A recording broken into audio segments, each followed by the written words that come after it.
Bonjour, bonjour. Aujourd'hui, je vais au Barcelona Knit Festival. Allez, c'est parti, je vous emmène avec moi.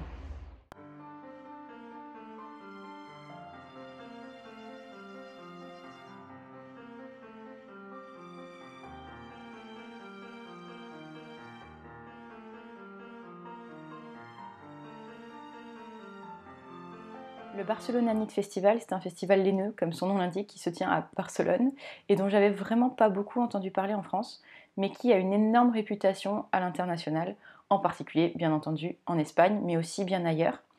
Et c'est Christelle de Tricot & Stitch qui m'en avait particulièrement parlé quand je l'avais rencontrée lors de son pop-up à l'atelier Pénélope à Nice, qui me l'avait décrit comme un des meilleurs festivals laineux qu'on puisse trouver. Bien sûr, elle y allait elle aussi, mais c'était vraiment une occasion qu'elle ne voulait pas louper du tout. Moi, à ce moment-là, j'étais hyper frustrée de ne pas pouvoir aller au Knit It, et je me suis dit que pourquoi pas Barcelone. Après tout, de Nice, aller à Lyon, c'est déjà bien compliqué, aller à Paris au CSF, c'est à peine imaginable financièrement, et donc pourquoi pas Barcelone. Après tout, tant qu'à être un peu loin, autant allier l'utile à l'agréable et passer un vrai bon moment. Et finalement, financièrement, on s'y retrouve quand même pas mal. Parce que oui, le Barcelona Knit Festival, c'est pas seulement un salon où on va pour acheter de la laine et papouiller de la laine, entre guillemets, mais c'est vraiment un salon autour de la passion et du partage, et c'est vraiment ce qui m'a le plus attiré dans ce salon-là.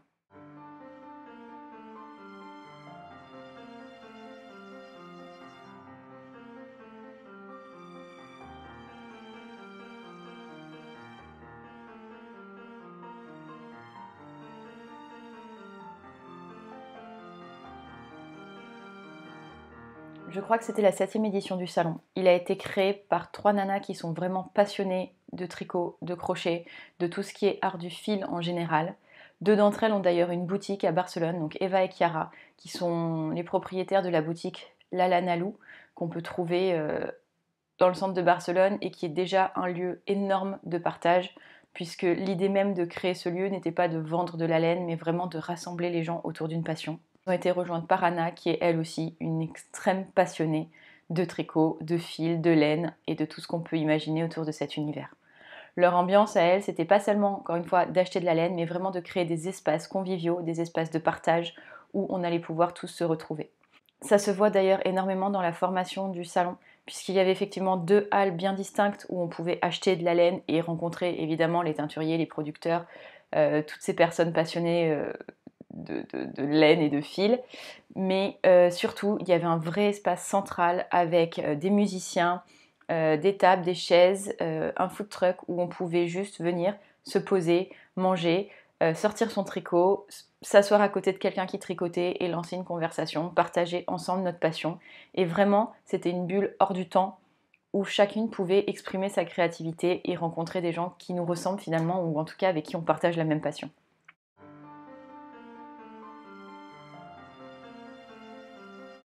D'ailleurs, sur cet espace, il y avait un tissage collaboratif, si on peut appeler ça comme ça, où en fonction de notre humeur, on pouvait choisir une couleur de laine. Donc effectivement, ça allait du bleu, je suis pas content d'être là, au rouge, j'adore mon moment. Il y avait très peu de bleu, mais bon, il fallait quand même en mettre un petit peu pour égayer, on va dire, toutes ces couleurs rouges. Et l'idée, c'était que chacun vienne piocher une petite pelote et faire quelques rangs, quelques mailles, soit en tricot, soit en crochet, pour participer à une couverture géante collaborative qui allait pouvoir être donnée ensuite à des associations. Et si je dis pas de bêtises, une grosse partie de ce qui était fait avait aussi pour vocation d'aller aider les victimes des inondations de Valence, ou au moins de leur apporter un petit peu de bien-être, un petit peu de bonheur pour celles qui tricotent, ou un petit peu de chaleur pour ceux qui auraient besoin de quelques vêtements chauds. Donc il y avait vraiment cette ambiance de partage, de solidarité, d'entraide entre tricoteuses, et c'était vraiment un truc super agréable de ne pas être juste là pour se balader dans des allées, papouiller de la laine et acheter, mais aussi un vrai lieu de vie. D'ailleurs, qui dit tricot dit souvent thé, et il y avait un énorme stand Yogiti où on pouvait acheter forcément du thé, soit pour ramener chez soi, mais aussi pour le consommer sur place. Il y avait des espèces de transats autour, où pareil, ça créait des instants de convivialité, où en attendant la prochaine activité, on pouvait tout simplement se poser et tricoter ensemble. En parlant d'activité, il y avait aussi énormément de choses qui étaient organisées autour de ce salon, c'est-à-dire, encore une fois, pas seulement acheter de la laine, mais bien des activités, alors certaines payantes, certaines gratuites. Dans les activités payantes, il y avait des espèces de masterclass avec des designers, des tricoteurs, je ne sais pas exactement puisque je n'en ai pas fait, mais il y avait beaucoup de techniques différentes à apprendre. Et puis dans la partie gratuite des activités, il y avait énormément de conférences de tout type, de tout niveau, de tout intérêt. Ça allait de la filature de coton qu'on peut trouver au Brésil à celle qui est au Portugal. Donc on a pu comparer un petit peu les techniques, les images, les façons de présenter, les savoir-faire.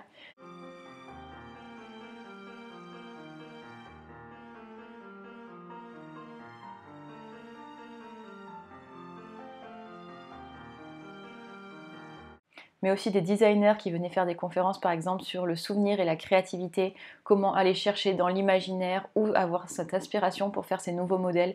Des conférences vraiment passionnantes, d'autres qui étaient plus techniques, plus pour nous expliquer certaines techniques de tricot, comment adapter un patron à soi, à son fil, à sa morphologie. Et bien sûr, la masterclass de toutes les masterclass qui, elle, était payante à 10 euros, mais 1 heure de Stephen West, qui était là pour nous expliquer ses inspirations, son point brioche, comment il l'a créé, comment il l'a imaginé, comment il l'a retourné dans des différents modèles. Et ensuite, il nous a fait toute une chronologie de ces différents remcals avec vraiment l'évolution, pourquoi il avait voulu les tricoter comme ça, quel était son processus créatif.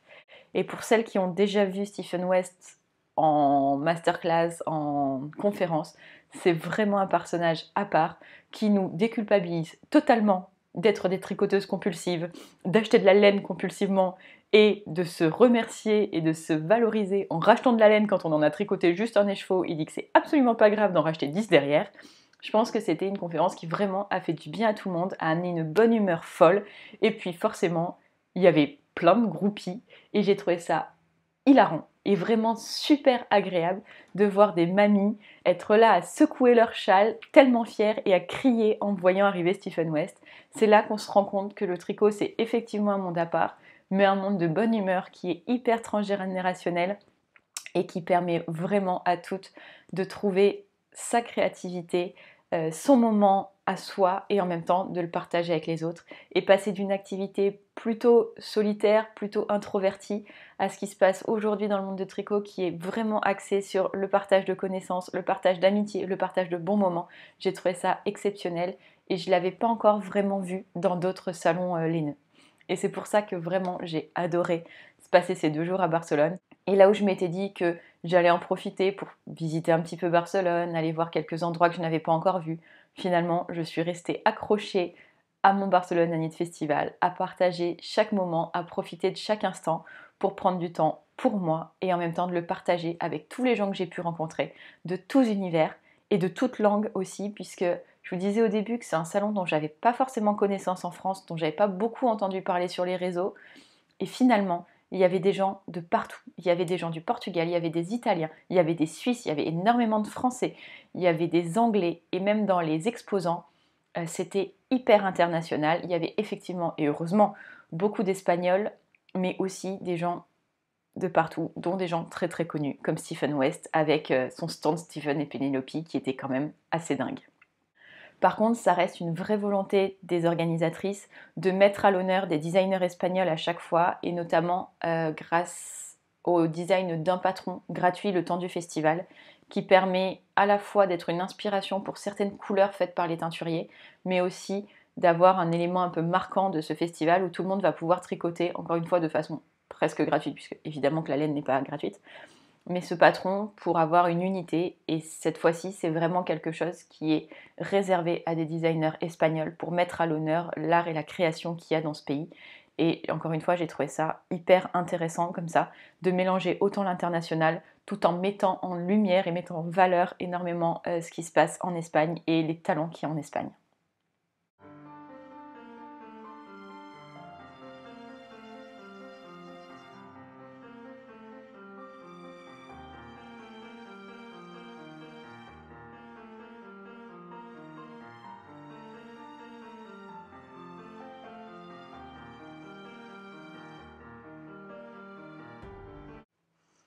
Allez, on est dimanche, ça fait une semaine que je suis rentrée du Barcelona Knit Festival et je reviens pour vous montrer un petit peu les pépites que j'ai pu dénicher et surtout vous parler de toutes les belles rencontres que j'ai pu faire. Et franchement, On a un butin qui est quand même très loin d'être ridicule. Je me suis un petit peu lâchée, ça faisait longtemps que j'avais pas acheté de laine.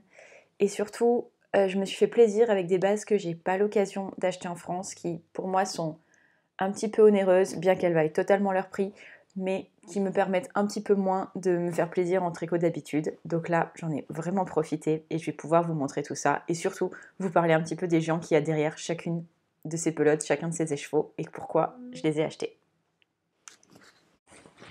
La première chose sur laquelle j'ai complètement craqué, c'est ce tote bag, carrément à l'effigie du festival. Et on peut voir quand même que ce sont des passionnés, puisqu'elles ont extrêmement bien cerné ce qu'est une tricoteuse. On a autant du crochet que du tricot, que des bonnets, que le petit logo du festival qui était trop mignon. Et par rapport à tout ce qu'elles ont mis en place, à la passion qu'elles montraient quand elles parlaient en amont du festival de ce qui allait se passer, de comment elles avaient pensé, je tenais vraiment à les remercier et donc à participer au merchandising qu'il y avait avec pour continuer de faire vivre ce festival et espérer qu'il y ait d'autres opportunités comme ça de rencontres et de passion parce que j'ai trouvé ça vraiment fabuleux. Et puis franchement, j'avais bien besoin d'un tote bag parce que je n'ai pas du tout prévu d'acheter autant de choses. Parmi tous les exposants, il y avait bien sûr des figures laineuses extra connues en Espagne, comme Sakuna Troca, comme Bilum, comme Enka Yarn, comme Aitana Villa, ou encore qui avait All Unity's Love, qui est la super boutique de laine de Barcelone. Forcément, j'ai pas pu acheter de la laine chez tout le monde, mais je suis allée tous les voir et je vous mets quelques images par là, comme ça je vous emmène encore plus avec moi. Sinon, concernant tous les trésors que j'ai ramenés, je vais essayer de vous emmener avec moi en vous décrivant un petit peu l'ambiance des stands, pourquoi j'ai craqué pour cela et pas forcément pour d'autres, même si à un moment donné, on pouvait craquer pour absolument tout ce qu'il y avait sur le salon. Et je pense que chaque tricoteuse compulsive, collectionneuse de laine, sait exactement de quoi je parle. Mais il y en avait qui m'ont plus touchée, plus intriguée et avec qui j'ai pris plus de plaisir aussi à discuter. Donc je trouvais ça très chouette de vous parler un petit peu du contexte et pas que des écheveaux. Le premier stand sur lequel j'ai jeté mon dévolu, en fait, c'était le stand où les gens se battaient presque pour accéder au stand, se battaient presque pour toucher la laine. Il y avait des écheveaux partout. Je dis pas qu'il n'y avait pas d'organisation, mais vraiment, il y avait eu un raz-de-marée, il y avait des gens partout. Quand je dis on se battait presque, c'était vraiment, il y avait une queue devant le stand et on jouait un petit peu des épaules pour essayer d'attraper les chevaux qu'on voulait. Et moi, ça a été peut-être le 10e stand que j'ai vu. J'avais prévu d'être hyper raisonnable, de ne pas acheter le premier jour, de me dire allez, je reviens demain. De toute façon, d'abord, je regarde tout et puis je choisis après. Et en fait, cette ambiance, cet engouement pour ce stand m'a complètement fait perdre les pédales et surtout, les prix étaient assez dingues. Donc je pense que c'est pour ça qu'il y avait aussi un engouement un petit peu particulier. Allez, je vous montre ça. Donc, mon premier achat, c'est une quantité pull et pas juste une petite quantité pull, puisque j'ai prévu de faire un projet en déca avec et que j'ai donc acheté 5 écheveaux de Mérino Soie. Donc, est-ce que c'est la Mérino Soie la plus douce que j'ai jamais vue? Pas forcément, mais quand même, on voit la différence avec un 100% Mérino. Je les ai achetés sur ce stand qui est Irish Fairy Tale Yarns. Donc, hop. Qui était tenu par un monsieur. Normalement, il me semble que c'est un couple. Je ne suis pas sûre qu'il soit irlandais, puisque tout a l'air écrit en allemand sur leur site. J'ai pas vraiment pu discuter avec lui pour le coup, parce qu'il était vraiment sous le raz-de-marée de personnes venant lui acheter de la laine. Mais j'ai trouvé la couleur absolument dingue. On est sur un violet profond avec des pointes de noir. La couleur s'appelle Dornish Wine. On avait le choix de l'avoir en mérino ou en mérino soie. Et ça a été mon premier gros plaisir. Un vrai mérino soie. Donc quand même, la soie apporte une certaine douceur. Et on le voit dans le tombé de l'écheveau que le tissu va être beaucoup plus souple et peut-être plus agréable pour certains projets. Même si effectivement, je vais la doubler pour que ça passe en déca. C'était vraiment l'occasion de me faire un très beau pull mérino soie, comme j'aurais pas l'occasion habituellement de le faire. Et de mémoire, les chevaux étaient à 15,50, donc profitons-en. Deuxième chose sur laquelle j'ai complètement craqué chez lui. C'est une laine H-chaussette. Là, on est sur une laine à paillettes complètement. Elle est entre le noir avec du bleu, quelques touches de violet aussi. Elle s'appelle Nightfall. 71% mérino, 24% polyamide, 5% polyester. Je pense que le polyester, c'est la paillette. Toujours est-il qu'elle est un petit peu rustique, un petit peu rêche, mais que pour faire des chaussettes, ce sera parfait. Et pareil, je me souviens plus exactement du prix, mais on était en dessous des 15 €, il me semble. Et je me suis dit que pour faire des cadeaux de Noël, ce serait parfait. Donc, adopté.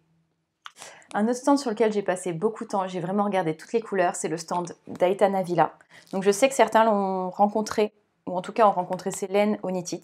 Donc Aitana Villa, c'est vraiment une teinturière espagnole qui a eu beaucoup de vie, qui a commencé en étant toiletteuse pour chiens. Pendant des années, elle a fait ce métier avec passion. Et puis la maladie l'a rattrapée, elle a dû arrêter. Elle a finalement essayé de se reconvertir, elle s'est cherchée, je ne sais plus si elle a fait de l'économie, de la comptabilité, enfin des choses beaucoup moins créatives qui finalement la passionnaient pas tant que ça. Et puis elle a fini, comme beaucoup, par tomber dans le tricot, dans la laine, dans cette passion qui est devenue assez débordante et elle a fini par devenir teinturière et elle fait des pépites. Et donc ça, c'est sa laine à chaussettes en base Sophie. Ça n'a pas vraiment de couleur puisqu'elle s'appelle Crazy Socks 3. Il y avait une promo, le samedi c'était à 19 € les laines à chaussettes et le dimanche toutes les bases avaient 4 € de moins qu'à l'accoutumée. J'ai vraiment craqué sur cet écheveau qui est plein de couleurs, plein de lumière, avec des speckles, des bleus, des gris. Je pense qu'à la fois elle passe très facilement dans plein de projets et à la fois tout le stand d'Aitana Villa n'est que fait de couleurs extrêmement vibrantes qui accrochent l'œil. On a envie de toutes les toucher, on a envie de toutes les avoir, on a des idées en tête pour chacune d'entre elles. Mais bon, à un moment donné, il faut bien se calmer aussi. Toujours est-il que ça me tenait vraiment à cœur d'aller lui prendre un écheveau pour son histoire, pour sa passion, pour tout ce qu'elle dégage aussi sur les réseaux sociaux. Je trouvais ça très chouette et j'ai complètement craqué sur cette couleur, donc c'est pas la peine de chercher des excuses, je suis repartie avec cette pépite. Un autre stand qui a été un coup de cœur absolu pour moi, je suis pas sûre de savoir comment ça se prononce, mais ça se lit Apmesga. C'est un couple, ils travaillaient ensemble, les deux étaient là, avec beaucoup de complicité d'ailleurs, c'était très chouette à voir. Ce sont des Lituaniens qui, pareil, sont extrêmement passionnés de ce qu'ils font. Ça se voyait, ça se ressentait rien qu'à les approcher. Et ça, c'est leur base à chaussettes, qui est 75% mérino, 25% nylon. J'en ai pris 3 écheveaux. La couleur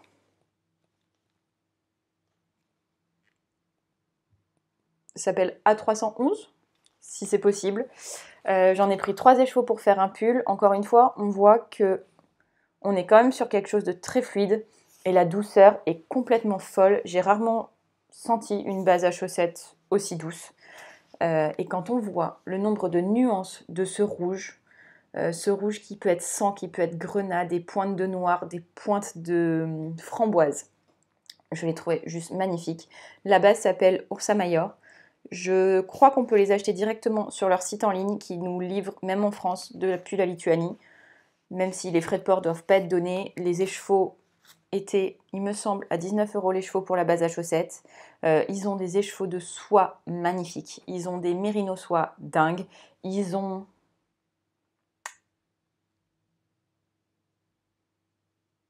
d'autres mélanges qui sont tous plus beaux les uns que les autres. J'ai essayé d'être assez raisonnable, je ne sais pas si on peut dire raisonnable, mais j'ai essayé en tout cas d'avoir des bases qui peuvent aller un petit peu partout et surtout pouvoir utiliser mes restes dans des chaussettes. Donc même si il y avait des couleurs magnifiques, je n'ai pas craqué sur autre chose que de la base à chaussettes. Et donc ça, c'était le premier jour. Vraiment, je les ai pris tout de suite parce que j'avais peur qu'il n'y en ait plus. Bon, on peut quand même voir qu'il y a un espèce de thème de couleur dans ce que j'ai ramené. Mais là, j'avais tellement peur qu'il n'y en ait plus que j'ai craqué tout de suite. Par contre, je suis repassée sur leur stand le dimanche en me disant que j'avais le droit à un dernier écheveau chez eux parce que vraiment, c'est une douceur absolue et que pour le rapport qualité-prix, c'est assez dingue. Et cette fois, j'ai craqué pour celle-ci. Alors celle-ci s'appelle A285, si on est vraiment sur ce chiffre. C'est toujours de la Ursa Major. Vous me croirez sur parole, mais elle est extrêmement douce. Et sur celle-ci, j'ai adoré l'ambiance. J'avais l'impression d'être au bord de la plage avec du sable blanc, l'eau bleue qui arrive vraiment sur la plage, quelques coquillages un peu plus bruns. J'ai adoré cet écheveau et je me suis dit qu'il pouvait être autant dans un motif très féminin que sur des chaussettes plus masculines. Et pour des cadeaux de Noël ou peut-être que pour moi, je ne sais pas encore, mais je l'ai trouvé superbe et je l'ai pris vite avant qu'il n'y en ait plus parce que quand j'y suis repassée dans mon dernier petit tour avant de repartir le dimanche soir, il n'y en avait plus du tout. Et franchement, j'aurais été trop déçue de passer à côté. Et j'ai essayé d'être raisonnable le samedi, mais le dimanche, c'était plus possible. Donc je suis repartie avec mon petit écheveau d'Ursa Major. Pour moi, je l'appellerais vacances à la plage. Un autre stand qui a été un véritable coup de cœur pour moi, où je suis passée 3, 4, 5, 6 fois, repassée, revenue, retouchée, repartie, décidée un peu oui, non, mais est-ce que c'est raisonnable, mais est-ce que ça l'est pas? Bref, je vous la fais courte, le gros dilemme de la tricoteuse qui essaye d'être raisonnable mais qui sait pertinemment qu'elle n'y arrivera pas, c'est El Robledad de la Santa.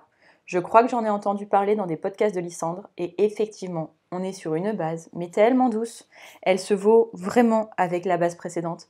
Mais alors, qu'est-ce que c'est doux et qu'est-ce que les couleurs étaient belles.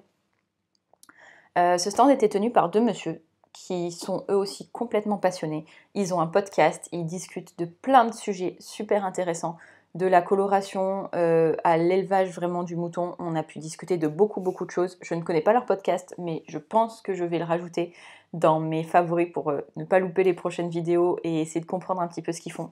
J'ai vraiment hésité le samedi après-midi quand je suis allée sur leur stand et j'ai fini par tomber sur cette couleur qui s'appelle Oak, O-O-A-K.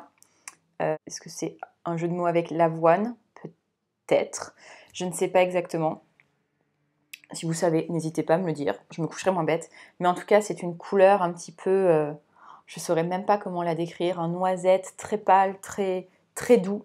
Et pareil, je me suis dit que ce serait top dans une base à chaussettes très douce, très soyeuse, un petit peu cet univers de renard endormi sur l'automne, ce genre de choses. Je me suis dit que ça pourrait faire quelque chose de très joli pour un cadeau. Ou pour tout simplement avoir pour une fois quelques chaussettes discrètes à porter, parce que c'est bien joli de faire que des couleurs flashy. Mais suivant les tenues, parfois je suis un petit peu embêtée, donc peut-être qu'une couleur un petit peu toute douce, ça pourrait être sympa. Donc celle-là, c'est leur base mérino nylon toute simple. Il y avait de la mérino nylon soie aussi, si je dis pas de bêtises, pour leur base à chaussettes qui était encore plus douce, mais j'ai essayé d'être relativement raisonnable avec celle-là. Par contre, je suis passée, repassée, re-repassée, et même le dimanche, j'y passais encore parce que j'avais vu une couleur, un bleu, mais alors magnifique. Je ne savais pas trop quoi en faire. J'avais envie d'une quantité pull, mais c'était pas une couleur que je porte plus que ça. Mais je passais, je repassais, et là, j'ai reçu un message de ma maman qui me disait: vas-y, c'est ton demi-anniversaire, je sais que ça compte pour toi, et oui, je sais que c'est ridicule, mais 30 ans et demi, clairement, moi je trouve que ça se fête. Surtout que j'ai pas beaucoup fêté mes 30 ans. Alors le 30 ans et demi, je comptais pas le louper, et elle m'a dit: fais-toi plaisir, fais-toi un cadeau pour toi, et je te fais un cadeau en plus, choisis ce que tu veux. Et j'étais là, avec de la laine partout, à me dire: choisis ce que tu veux. Donc je suis retournée chez eux, et là, j'ai complètement craqué pour ces deux écheveaux. Donc là, on est sur Foglier d'Automno. Magnifique, magnifique. Un vert profond, un vert sapin, un tout petit peu bleuté, mais pas trop. Superbe. Il y a des nuances de kaki, des nuances de vert, des nuances de bleu. Ils sont vraiment trop beaux et j'ai craqué comme c'était un cadeau. Sur la base qui a 20% de yak, 20% de soie et donc 60% de mérino. Je n'en ai pris que 2 écheveaux parce que c'était le cadeau de ma maman et que je voulais pas non plus abuser. Mais je me suis dit que ça me permettrait de faire un t-shirt, un haut avec beaucoup de fluidité, super chouette. J'ai pas forcément besoin de manches longues. Moi personnellement, j'habite à côté de Nice. Il fait quand même pas très souvent très froid. Et surtout, je travaille en laboratoire, donc j'ai la blouse et j'aime pas les manches trop longues. Donc je me suis dit qu'un petit t-shirt avec un gilet par-dessus, ce serait parfait. Et dans cette couleur, une vraie couleur hivernale, très belle. Et ce qui s'est passé, je sais, je me cherche beaucoup d'excuses, mais quand j'ai attrapé ces 2 écheveaux sur la table, il y en a un qui était caché dessous, qui s'est révélé, et c'est celui-ci. Et bon, on l'a compris, en ce moment, je suis très Bordeaux, de toute façon, je crois que je l'ai toujours été, qui est exactement dans la même base. Celui-ci s'appelle Oken. Je l'ai trouvé complètement dingue, et c'était exactement la couleur que je cherchais jusqu'à maintenant, que je n'avais pas trouvé puisque j'y avais un peu tourné autour avec mes rouges, avec mes prunes, mais c'était cette couleur-là que je voulais. Et je n'ai pas pu m'en empêcher et je lui ai pris 2 petits frères, cette fois, pour lui faire un pull. Voilà, j'ai pas d'excuses, il est trop beau, c'est trop doux, c'est trop profond comme couleur, je n'ai pas pu m'en empêcher. Celui-ci, ce sera un pull dès que j'aurai le temps de le mettre sur mes aiguilles. Un autre stand sur lequel je suis passée, repassée, re-repassée, où j'ai observé, où je suis repartie, où je suis revenue, où je me suis dit: mais non, c'est pas du tout raisonnable, mais non, t'en as déjà beaucoup, mais qu'est-ce que tu vas faire de ça? mais où j'ai fini par revenir encore et encore, c'est le stand Hippie Fibers, qui, je crois, sont aussi des Espagnols. En tout cas, sur le stand, ils ne parlaient qu'espagnol, et qui font des couleurs, cette fois-ci, beaucoup moins vibrantes, beaucoup moins explosives en termes de couleurs, qui est quelque chose de peut-être beaucoup plus portable pour la plupart des gens, mais beaucoup plus profond, beaucoup plus ancré, et en particulier cet écheveau-là, sur lequel j'ai complètement craqué. Donc celui-ci, c'est un Merino Nylon Stellina avec 5% de Stellina. On est sur un mélange de marron, de prune, rehaussé par la Stellina, un tout petit peu de vert aussi, de l'acajou, vraiment. Et je l'ai tellement adoré que j'en voulais une quantité pull, mais il n'y en avait plus. Il n'y en avait plus qu'un. J'avais aussi vu la veille un chocolat pareil en Stellina que j'avais trouvé dingue et où je voulais une quantité pull qui n'en avait plus du tout. Donc finalement, je n'ai pris que cet écheveau en me disant que tant pis, j'en ferai un bel accessoire, des belles chaussettes ou je ne sais pas, quelque chose. Mais en repartant, j'étais tellement frustrée de n'avoir eu que mon écheveau et de ne pas avoir eu ma quantité pull que je trouvais tellement magnifique que je suis repassée et cette fois, j'ai trouvé une quantité pull dans cette couleur. Donc là, on est sur un violet très très profond, beaucoup moins lumineux, beaucoup plus doux, qui est vraiment une couleur, en dehors de la Stellina, complètement portable pour n'importe qui au quotidien. Et voilà, j'ai craqué, je me suis repris 3 écheveaux, quantité pull, lui aussi très très doux. Très wa. Honnêtement, j'aurais préféré avoir l'autre en quantité pull, je le regrette toujours un petit peu, mais on va essayer de se consoler et c'est quand même quelque chose de particulièrement magnifique. Je commence à avoir un tas. C'est un petit peu flippant, je ne sais pas trop où je vais ranger tout ça et il va falloir que je les prenne tous en photo pour Ravelry. C'est le revers de la médaille de vas-y, youpla boum, j'oublie que je vis dans un appartement et qu'il va falloir ranger tout ça. Voilà. Bon, on approche clairement de la fin, même s'il reste encore quelques petites choses, et en particulier cet écheveau hyper coloré, qui était le coloris fait pour I Love Yarns Madrid l'année dernière, de Madejas Tejerlo. Je ne sais pas exactement comment ça se prononce. On est sur quelque chose de beaucoup plus rustique.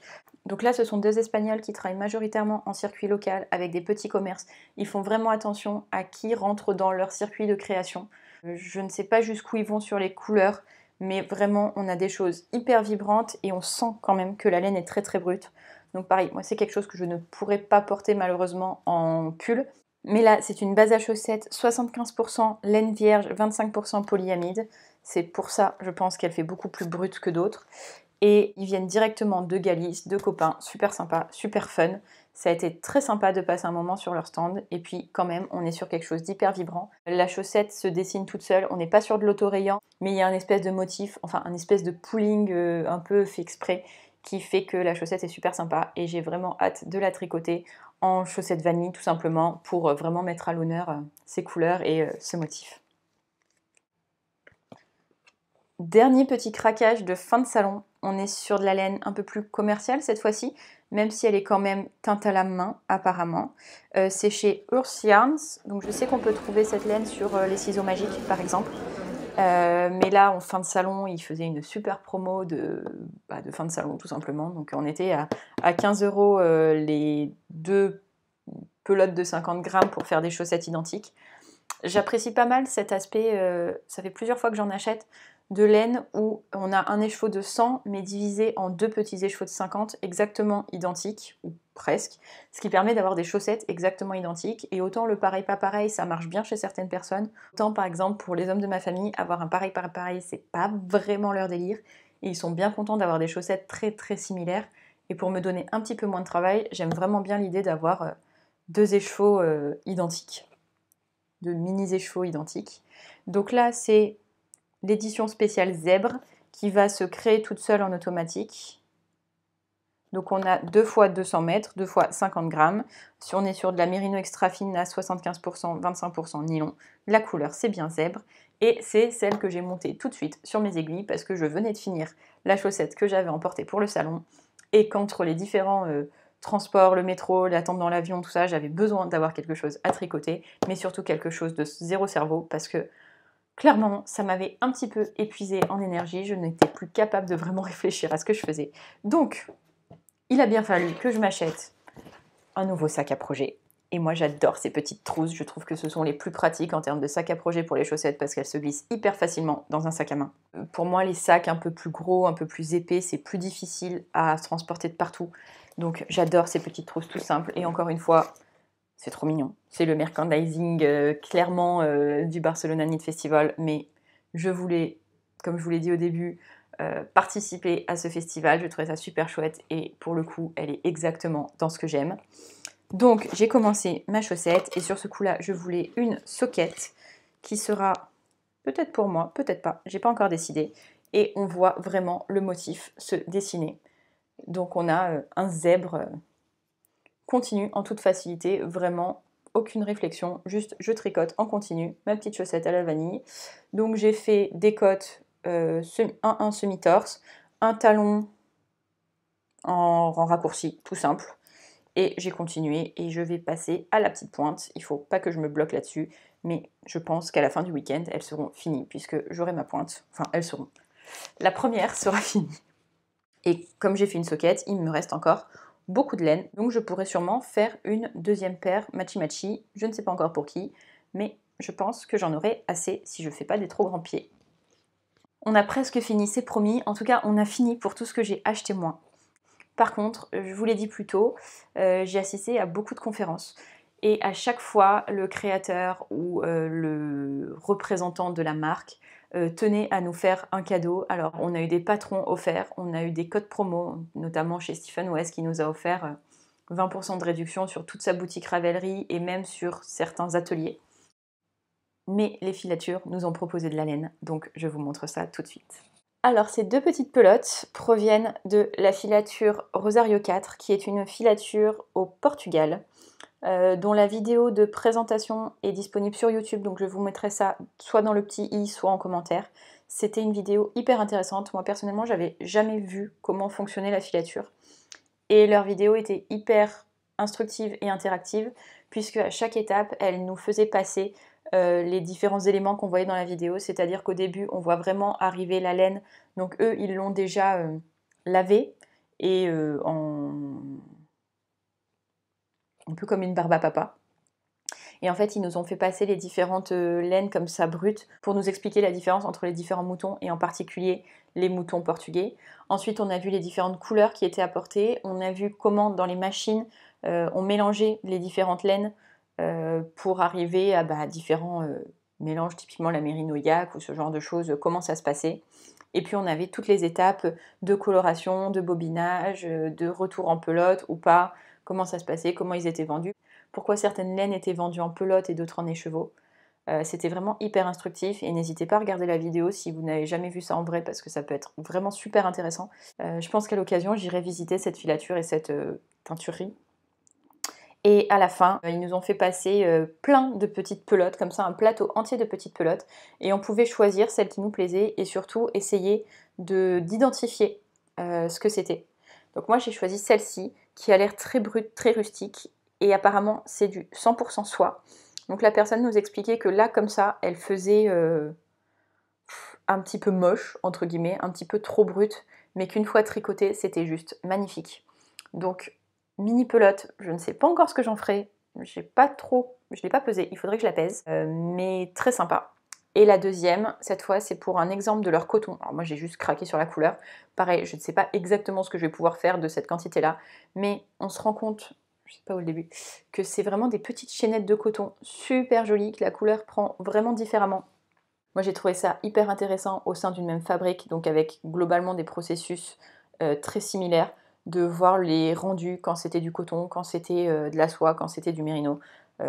Hyper instructif. Et les deux personnes qui sont venues nous faire la présentation, des vrais passionnés qui connaissaient le processus sur le bout des doigts et qui étaient capables de répondre à toutes nos questions les plus pointues qui soient et qui le faisaient avec une passion vraiment débordante qui nous ont vraiment donné envie de venir les voir tout simplement et de partager un super moment avec elles. Donc ça pour le coup je les remercie énormément. Même s'il y a évidemment plein d'autres passionnés dans les conférences qui nous ont donné envie de discuter. Je pense notamment à Claudia Quintanilla qui nous a expliqué tout son processus d'imagination, de création et de souvenirs liés à ces différents modèles sur son livre qui s'appelle Memory Lane de mémoire. qui est d'ailleurs magnifique. Elle nous a montré les différents prototypes qu'elle avait pu tricoter et j'ai été extrêmement impressionnée par la facilité avec laquelle elle allie le tricot, la couture et la broderie. Et elle fait vraiment des modèles dingues, d'un niveau très élevé, je trouve, où il va falloir vraiment, vraiment s'accrocher pour réussir à faire des objets pareils, mais qui se rapprochent d'un modèle qu'on pourrait trouver dans une industrie de luxe chez nous, et qui sont, je pense, très, très intéressants comme bel objet et beau défi tricot et plus pour avancer et se challenger un petit peu à avoir de très, très beaux objets. Mais toujours est-il que ces petits écheveaux, enfin ces petites pelotes, va falloir que je trouve quelque chose à en faire, mais en attendant, je les garde comme un précieux souvenir de ce très très bon moment. Dernier cadeau qui m'a extrêmement touchée, et je vais vous expliquer pourquoi. On a eu une présentation donc, de la filature de coton, majoritairement circulo, qui se trouve au Brésil. Et sur la présentation, j'ai trouvé ça très marketing. Et ça m'a un petit peu, je dirais pas jusqu'à déranger, mais ça m'a un petit peu marqué parce que jusqu'à maintenant, on n'avait eu que des personnes très très très passionnées qui nous expliquaient les différentes étapes de vie, de création à la fois de leur entreprise et à la fois du processus créatif. Et là, c'était une personne beaucoup plus en dehors de tout ça, une représentante en marketing, une commerciale peut-être, qui nous faisait une présentation un petit peu plus orientée commerce de cette filature, mais qui était pour le moins hyper intéressante, puisque autant on avait eu la filature plutôt de laine la veille, autant ce jour-là c'était une filature de coton, et je ne connaissais pas du tout cette marque Circulo, qui est une marque brésilienne qui a l'air d'être extrêmement développée en Amérique du Sud, voire même en Amérique du Nord, et que moi je n'avais jamais entendu parler. Après c'est vrai que je suis un petit peu moins connaisseuse des laines commerciales et encore moins sur tout ce qui est pas laine justement, ce qui est plus fibre de coton. Mais j'ai trouvé ça quand même très très intéressant et parmi les choses intéressantes, ils ont une application avec énormément de patrons gratuits, donc majoritairement en espagnol, qui commence à être traduit en anglais et qui pourrait être traduit vers d'autres langues plus tard, mais qui peut être super chouette d'aller farfouiller. Et à la fin de la présentation, ils nous ont distribué un petit sac cadeau avec quelques patrons, quelques fiches avec des patrons et aussi des petites pelotes. La première, c'est celle-ci. Donc c'est Anne. Donc celle-là, c'est vraiment coton pur, mercerisé, si ça se dit. Apparemment, donc il y a 65 mètres de coton. Et Anne, c'est vraiment le coton historique de cette marque. Donc je trouve ça très chouette de pouvoir tester le coton historique, voir un petit peu par où ça a commencé, et même à l'étiquette, on voit qu'ils ont gardé le design et tout le marketing d'autrefois. Donc j'ai trouvé ça super intéressant. Et la deuxième pelote qui nous a été offerte, donc qui est une grosse pelote pour moi, c'est le fil Charme. Donc Charme, je crois que c'est que du coton, oui, 100% coton, coton vierge brésilien, mercerisé, encore une fois. Donc il faudra que je revoie exactement ce que ça veut dire mercerisé, en taille sport. Et j'ai trouvé la couleur super chouette. Certains étaient un petit peu déçus des couleurs et ont demandé à les échanger sur le stand, ce qu'ils ont complètement accepté. Moi, je suis allée sur le stand avec ma pelote en leur disant « Est-ce que par hasard, vous en auriez une deuxième de la même couleur ?» Parce qu'avec une pelote en coton, je fais pas grand-chose. J'ai regardé entre-temps sur Ravelry ce que je pouvais faire comme débardeur d'été en coton et je me suis rendu compte qu'il en faudrait peut-être au moins deux. Donc je suis allée discrètement sur le stand pour leur demander gentiment si je pouvais leur acheter une deuxième pelote. Et je suis tombée sur, pour le coup, une autre passionnée. Pas la même personne qui nous avait fait la conférence, mais bien quelqu'un qui travaille parce qu'elle aime le fil, la laine, le coton, la teinture, ce genre de choses dans cette entreprise. Et qui m'a très gentiment offert une deuxième pelote.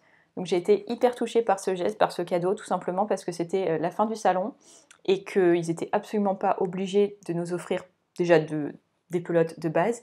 Non seulement ils m'en ont offert une, certains sont allés voir, sont allés se plaindre, entre guillemets, parce que j'ai trouvé ça un petit peu dommage de la couleur qu'ils avaient reçue. Moi, j'avais reçu quelque chose qui me correspond tout à fait, mais j'aurais été tout à fait OK pour en acheter une deuxième et qui me l'ait offert. J'ai trouvé ça très très touchant. Donc même si pour eux, c'est peut-être pas grand-chose, pour moi, c'était très très agréable comme dernière image du salon. Et donc c'est sur ces deux pelotes que je suis repartie. Le sac débordant de laine, de fil, de coton, de plein d'idées de projets. Et que j'ai pu terminer ce très très beau week-end. Au Barcelona Knit Festival. Donc des étoiles plein les yeux, des projets en tête partisane. Plus beaucoup de place clairement dans mon petit sac à dos que j'avais emmené, mais heureusement parce que sinon je pense que j'aurais pas été capable de m'arrêter. Et je suis vraiment très très heureuse d'avoir pu trouver tous ces trésors, mais surtout que chaque trésor me rappelle une rencontre, me rappelle un très beau moment partagé, et d'avoir pu rencontrer des gens de partout qui juste sont ici, sont reliés par cette passion du tricot. Et c'est hyper important pour moi de réussir à faire de ce loisir très solitaire quelque chose de très social et d'un gros partage. Et c'est pour ça que j'ai eu envie de me remettre aussi sur YouTube pour partager tout ça avec vous, pour créer aussi, en tout cas faire partie un petit peu de cette communauté du tricot et de réussir à rendre cela un peu plus vivant et un peu plus, oui, encore une fois, social, un peu plus dans le partage, un peu plus dans l'intercommunication que juste tricoter des chaussettes toute seule chez moi. Donc voilà, je vous remercie beaucoup de m'avoir écouté. J'espère que j'ai pu vous emmener avec moi dans cet univers, vous donner envie d'y aller peut-être l'année prochaine. Petit tips, mais j'ai l'impression que c'est pour tous les salons pareil, le samedi jusqu'à 13-14 heures, c'est blindé. C'est-à-dire que on fait la queue pour rentrer dans les différentes halles, et la queue un petit peu longtemps, quoi. C'est une bonne demi-heure, trois quarts d'heure de queue. Par contre, à partir de 14-15 heures, il n'y a, je dirais pas plus personne, mais on peut rentrer sans faire la queue. Et le dimanche après-midi, là par contre, on est quand même sur quelque chose d'assez vide, avec notamment des petites offres, des petites promotions de fin de salon, qui sont quand même super intéressantes, parce que par exemple chez Aitana Villa, 4 € de moins sur chaque écheveau, bah, si on prend 4 écheveaux, on va en avoir un 5e offert. Donc clairement, très très intéressant. Et par contre, bah, comme partout, c'est de la laine de teinturier. Les stocks ne sont pas forcément complètement illimités. Donc il y a des couleurs que si vous n'allez pas chercher tout de suite le samedi matin en arrivant, vous n'aurez plus. Bon, en même temps, si vous ne les avez pas vues le samedi matin, vous ne pouvez pas être tenté non plus de les avoir le dimanche après-midi quand elles sont plus là, sauf si vous les avez vues sur les réseaux. Moi, ça a été mon cas, notamment chez Sakuna Troca, qui avait fait une couleur spéciale festival que je trouvais magnifique. Et déjà, quand j'y suis allée le samedi vers 16 h, elle n'était plus disponible en base à chaussettes, il n'y avait plus que leur base Merino 100%. En plus, c'était de la single, donc c'est vraiment des choses que moi, personnellement, je ne tricote pas plus que ça. Mais voilà, à part quelques petites frustrations, il y a suffisamment, largement suffisamment de magie partout autour dans ce salon pour être totalement comblé et se faire vraiment, vraiment plaisir à des prix, encore une fois, un petit peu inférieurs à ce qu'on peut trouver en France, et donc ce qui peut nous permettre d'accéder à des bases qu'on n'ose pas ou qu'on n'a pas forcément l'habitude d'acheter en France. Donc autant se faire plaisir, en tout cas si vous le pouvez. Moi je le pouvais à ce moment-là, j'avais économisé pour le Knit It. Au dernier moment, j'avais pas pu y aller pour des raisons perso, et donc toute ma frustration du Knit It a été déversée sur Barcelona Knit Festival, et j'en suis ravie. La seule chose, c'est que j'ai pas forcément rencontré beaucoup de podcasteurs français avec qui j'ai envie de discuter en vrai, parce que je les suis tous les jours dans ma vie, mais j'en ai croisé pas mal d'Espagnols et c'était aussi très chouette. Donc surtout, n'hésitez pas à vous rendre au Barcelona Knit Festival l'année prochaine et à partager ce super moment. À bientôt!